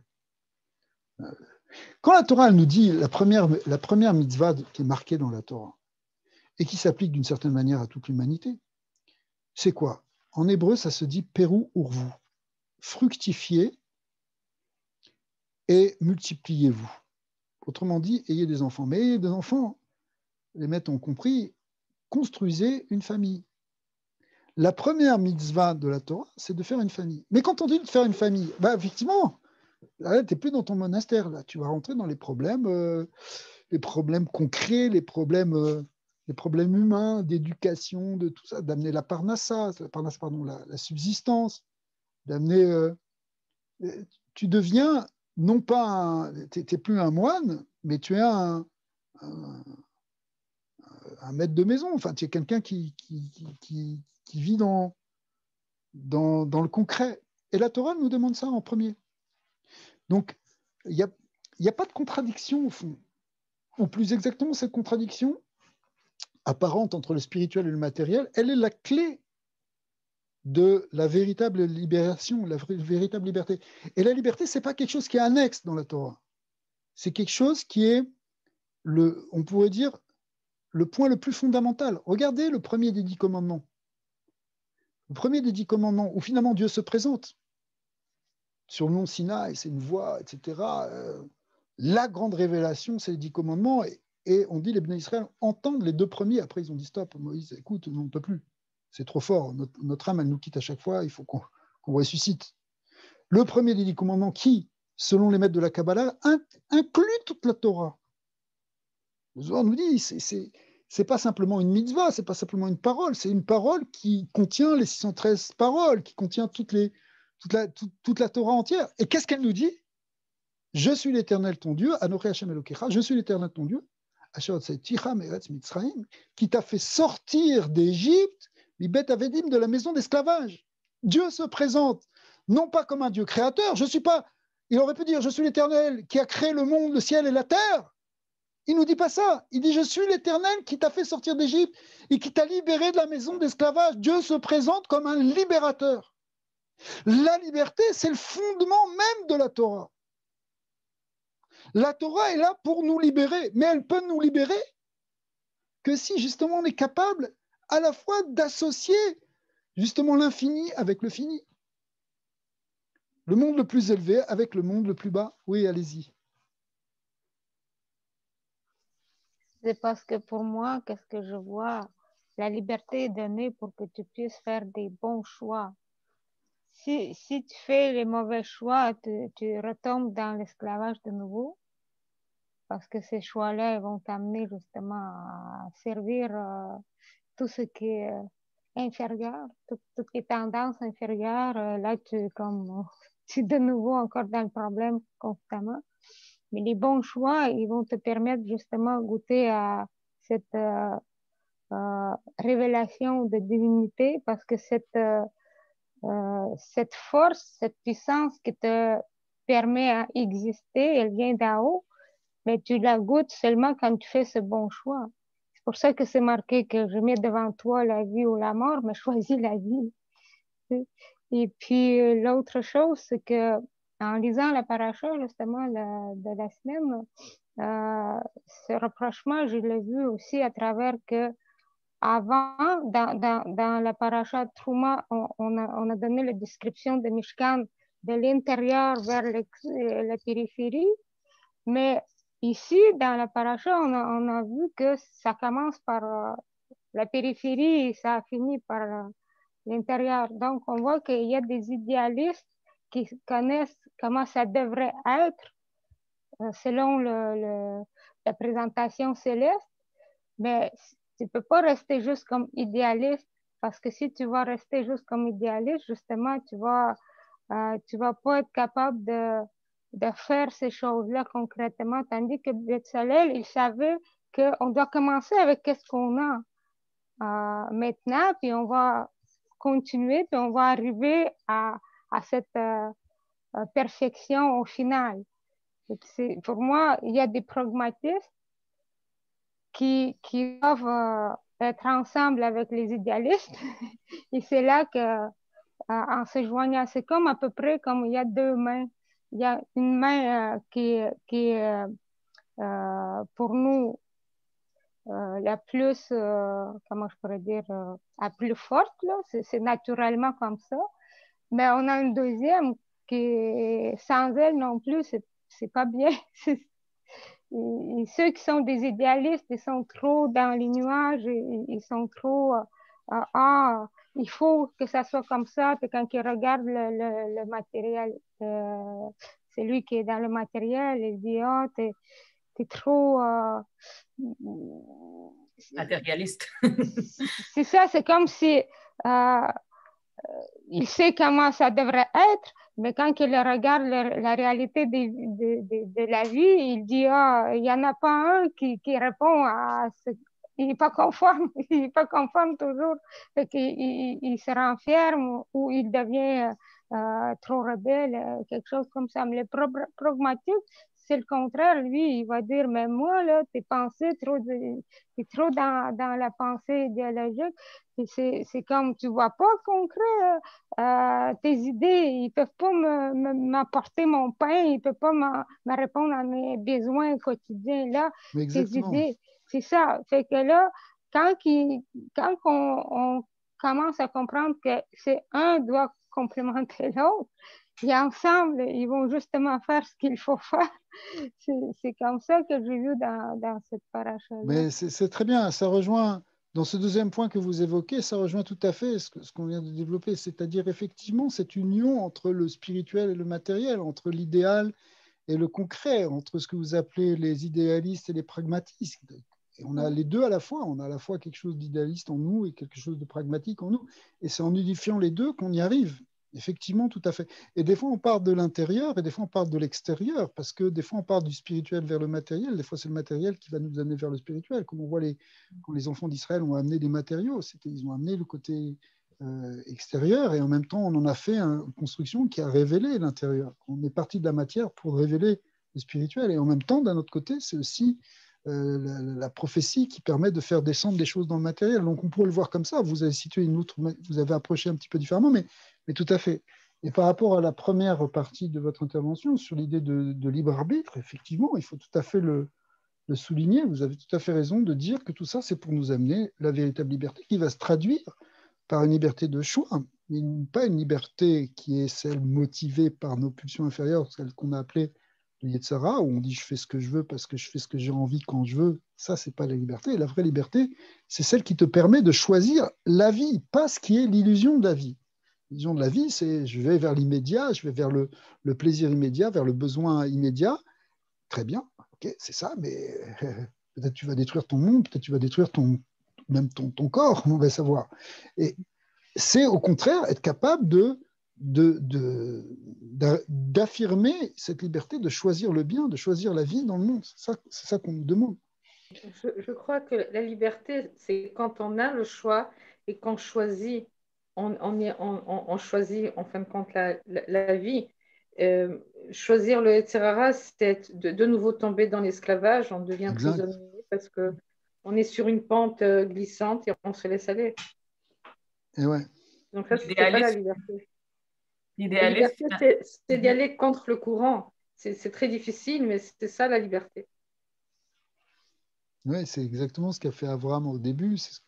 En fait, c'est ce que fait, d'une certaine manière, le peuple d'Israël, il va à contre-courant, en fait.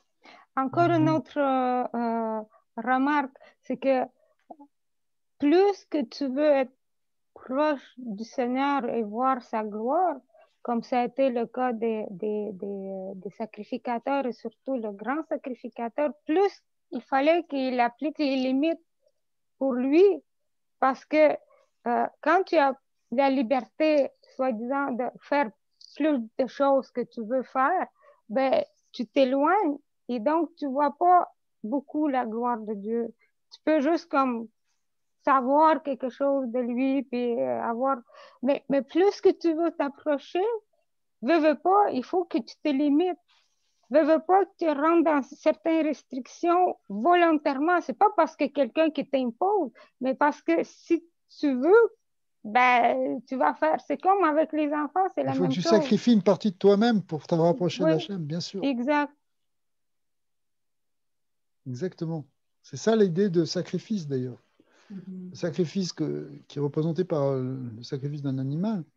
On ne fait pas ça aujourd'hui, mais ça représente l'idée de sacrifier l'animalité qui est en nous pour permettre de se rapprocher justement d'Hachem. Okay, Aussi, la liberté, c'est quand on s'épanouit pleinement pour ce qu'on est vraiment. C'est-à-dire, si on fait quelque chose qui n'est pas notre nature, ce n'est pas la liberté. La liberté, c'est quand je m'épanouis pleinement en tant que juif, en tant que ben noir. Ça, c'est la vraie liberté.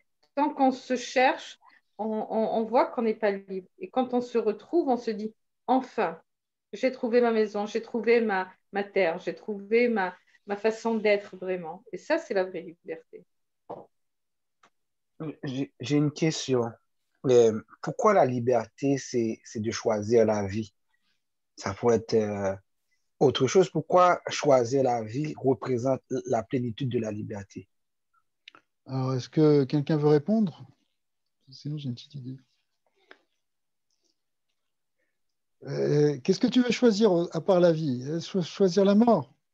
C'est peut-être justement, il y a peut-être quelque chose, si vous voulez, dans cette vision qui n'est pas la vision juive de la sainteté, où finalement, voilà, la sainteté de Nadav et Avihu, ils sont morts.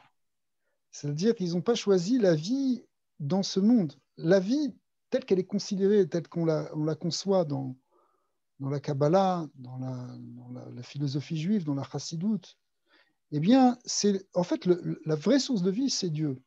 C'est la lumière infinie, le Or En Sof. La lumière infinie, c'est elle qui est ce qu'on appelle en hébreu le Mekor Chaim, la source de vie.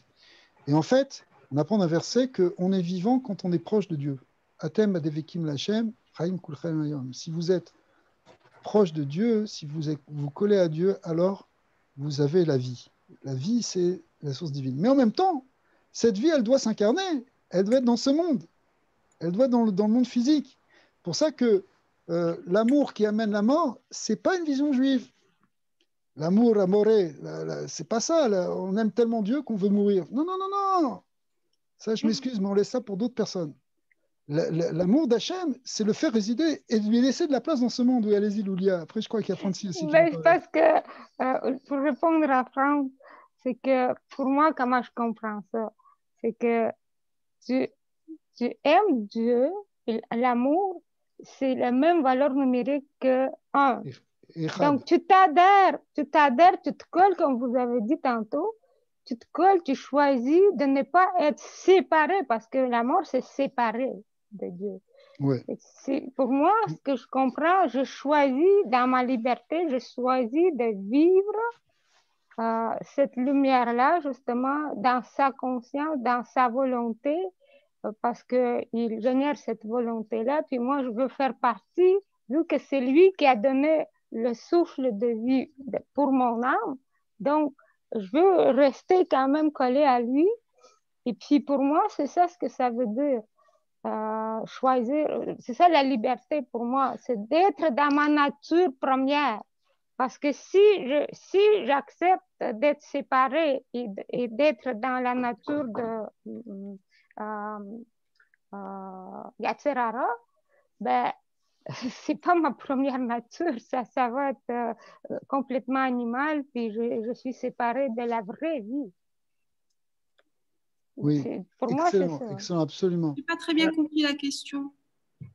Ben, en fait, la question, ce serait pourquoi choisir la vie? Alors, on essaie d'expliquer pourquoi choisir la vie, parce que la vie, en fait, c'est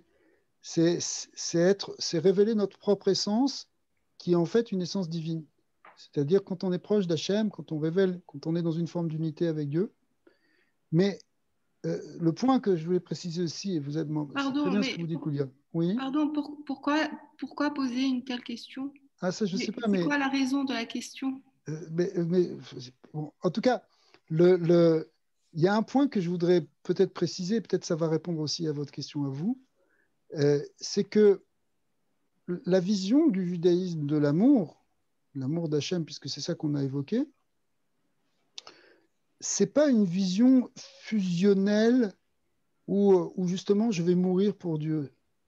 Il y a une possibilité parfois de se sacrifier, de donner sa vie pour la Torah, pour Hachem, ça existe. Mais le but n'est pas là. La vision qu'on a de l'amour, en fait, quand vous aimez quelqu'un, c'est vous lui donner de la place, vous lui donner de l'existence. Si tu aimes un enfant, mais que ton enfant c'est ton objet et que tu l'aimes, en fait, tu l'épanouis pas. Aimer ton enfant, il faut lui donner de l'affection, etc., mais c'est lui donner de la place, c'est l'aider à devenir un homme ou une femme. D'accord ? C'est en fait, dans un couple, aimer ton mari ou ta femme, tu lui donnes sa place, tu le fais exister. Si tu le fais exister, c'est là que tu l'aimes, c'est pas ton objet. Vous savez, la fameuse question, le gars il dit il aime le poisson. Ah, t'aimes le poisson, mais si t'aimes le poisson, alors laisse-le dans la rivière. C'est pas le poisson que tu aimes, c'est ton estomac, c'est le goût qu'il a. C'est le plaisir que tu as de ça. Mais en fait, c'est pas de l'amour. Évidemment, c'est pas de l'amour. L'amour, c'est savoir donner, et c'est quoi donner? C'est donner de l'existence, donner de la place. Ouais. Oui. Et même avec Dieu, c'est donner de la place à Dieu. C'est pas mourir pour se fondre en Dieu. Ça, oui, alors retourne dans ton monastère, mais c'est pas là qu'on veut. Donne de la place à Dieu dans ce monde, donne de la place à Dieu dans le monde matériel. Fais attention à ce que tu fais dans le monde matériel, là, dans ton monde où tu peux être pris dans le Yetzirah.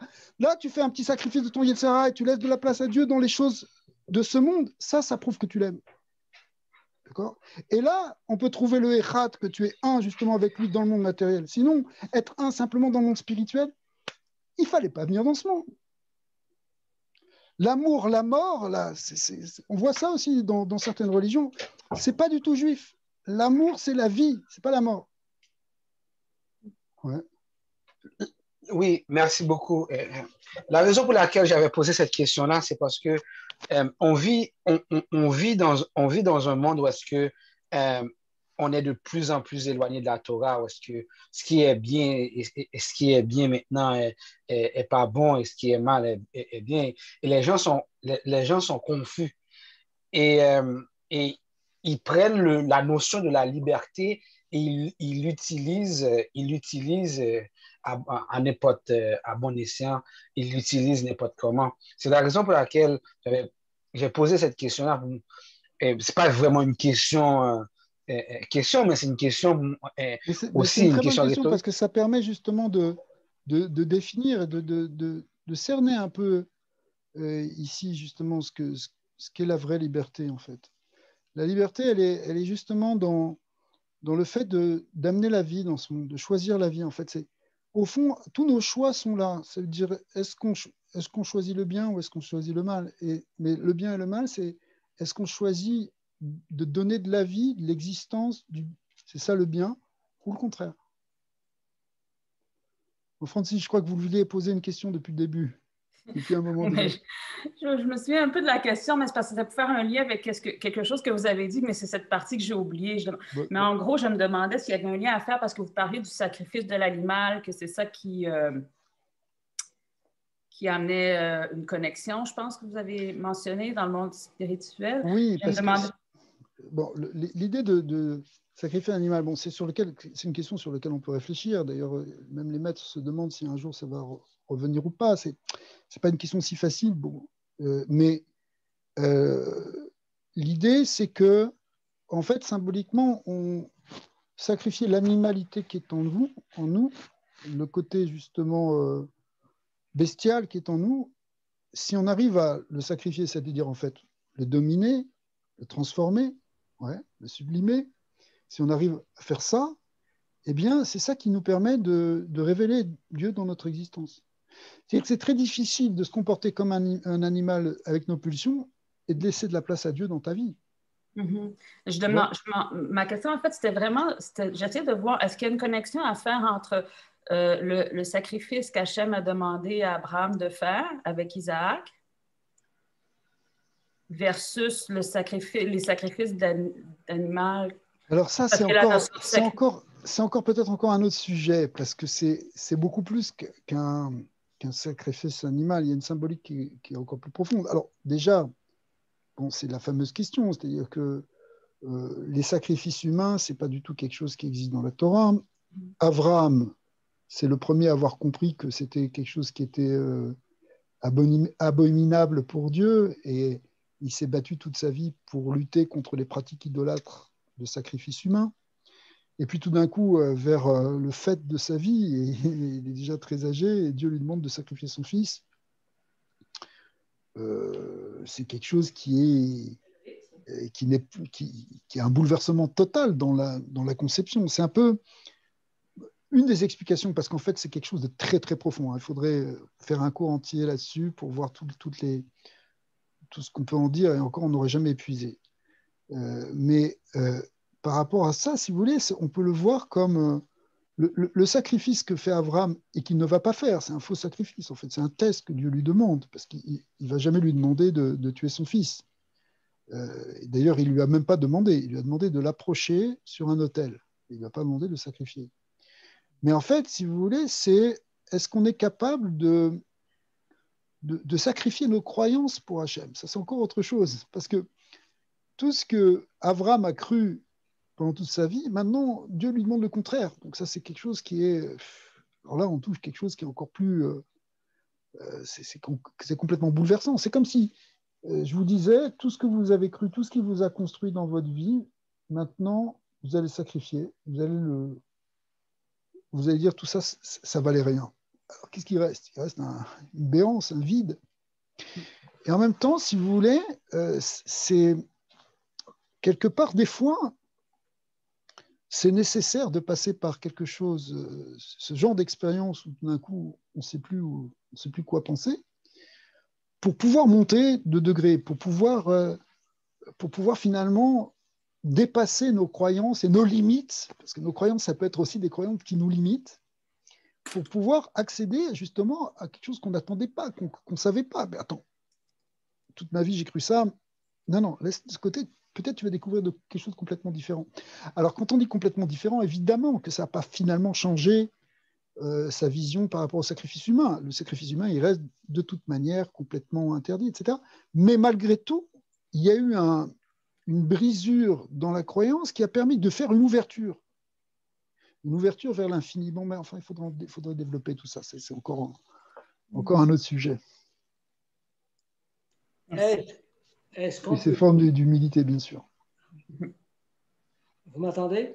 Oui. OK. Est-ce qu'on peut dire que, on parlait tout à l'heure de la vie ou la mort, quand l'humain est sur Terre, il est venu pour faire des expériences et justement en se connectant avec la matière et le spirituel, il amène à l'univers ou à Dieu cette expérience-là, qu'elle soit bonne ou mauvaise jusqu'à un certain point. Mais que la mort, lorsqu'elle arrive, dans le Coquelet, dans Ecclésiaste 12, on dit que avant que la poussière retourne à la terre comme il y était et que l'esprit retourne à Dieu qui l'a donné. À ce moment-là, lorsque l'humain meurt avant le temps, l'expérience qu'il aurait dû acquérir sur terre, il ne l'a pas. Donc, c'est un manque qui fait que l'expérience entre Dieu et la matière, il ne l'a pas accompli, donc il n'a pas accompli sa mission. Ouais. Alors, vous avez 100% raison sur cette idée. C'est pas forcément une question d'âge, parce que il peut y avoir des âmes qui réalisent leur mission en quelques années, et d'autres qui, même dans une vie qui va durer longtemps, n'ont pas fini de la réaliser. Ils doivent même revenir. Parfois, l'âme doit doit se réincarner pour finir cette mission. Donc, il peut y avoir ça. Mais c'est sûr que l'enjeu, il est dans ce monde. Et le Balatania nous dit, le maître le grand maître de la Chassidoute, Chabad, nous dit, il insiste sur le fait que le but de l'existence, le but de la création, c'est que Dieu se révèle effectivement dans le monde physique. Il faut que ce soit cette connexion, ce qu'on appelle le monde futur, le Olam Haba, d'après la Kabbalah, le Olam Haba, ça va être dans le monde matériel, mais un monde matériel transformé, complètement purifiée, affinée, où il y aura plus, où la matière ne sera plus un obstacle, ne sera plus un voile du divin. Au contraire, elle sera un support de dévoilement d'Hachem. Mais ça va être dans le monde matériel. C'est pas un monde déconnecté. C'est-à-dire que, effectivement, l'âme, quand on meurt dans un premier temps, l'âme remonte vers le ciel et le corps va être enterré dans la terre, va retourner à la poussière, va se décomposer, etc. Mais le but, c'est, dans la vision du judaïsme, c'est qu'après ça, il y aura un moment où il y a une résurrection, c'est-à-dire que l'âme reviendra dans un corps qui va être à nouveau reformé.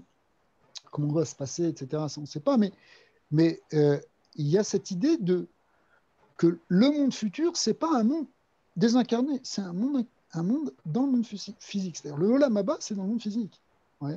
Mais c'est un monde physique qui va être arrangé, qui va être après une certaine période, etc. Mais en attendant, quand on meurt, on va dans ce qu'on appelle le monde des âmes. Les âmes remontent dans des palais supérieurs, mais le but, c'est pas que l'âme, elle reste là-haut.